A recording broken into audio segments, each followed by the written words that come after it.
థాయిలాండ్కి ఒంటరిగా సోలోగా రావచ్చా రాలేమా అని చాలామంది నాకు అడుగుతున్నారు. నేనైతే సోలోగానే వచ్చాను. నాకు ఎంత ఖర్చు పడ్డది ఏంది అనేది చెప్తాను. నేను టికెట్స్ అనేది అగోడాలో బుక్ చేసుకున్నా, రానికి పోనీకి. అండ్ హోటల్స్ కూడా అక్కడనే బుక్ చేసుకున్నా.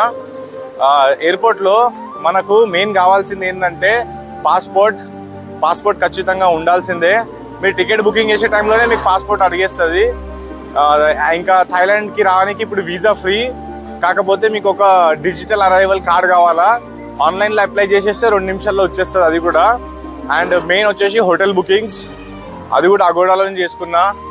సిమ్ కార్డు అగోడాలోనే దొరికిపోతుంది, ఈ సిమ్ లేదంటే సిమ్ కార్డు. అండ్ ఎక్కడ ఉండాలనుకుంటున్నారు, పటాయా లేదంటే బ్యాంకాక్? నేనైతే పటాయాలోనే ఉన్నా. అక్కడనే మంచిది, బ్యాంకాక్లో ఏం లేదు యాక్చువల్లీ. సో మంచిగా వారం రోజు ఉండొచ్చు. మీకు దగ్గర ఖర్చు ఒక 40,000 నుంచి 50,000 రావచ్చు. ఎక్కువ ఎంజాయ్ చేయాలంటే 1,00,000 కూడా రావచ్చు. అది మీ మీద డిపెండ్ అవుతుంది, మీరు ఎట్లా ఎంజాయ్ చేయాలని అనుకుంటున్నారు. సో ఫైనల్గా ఒకటే మాట చెప్తా, ఎవరైతే ఒంటరిగా రావాలనుకుంటున్నారో ఖచ్చితంగా రండి. ఎలాంటి భయం లేదు, హ్యాపీలీ మీరు రావచ్చు బ్యాంకాక్కి. సో ఇప్పుడు నేనైతే ప్రజెంట్ నిన్న పటాయా నుంచి బ్యాంకాక్ వచ్చాను. ఎల్లుండి హైదరాబాద్ పోవాలి నేను.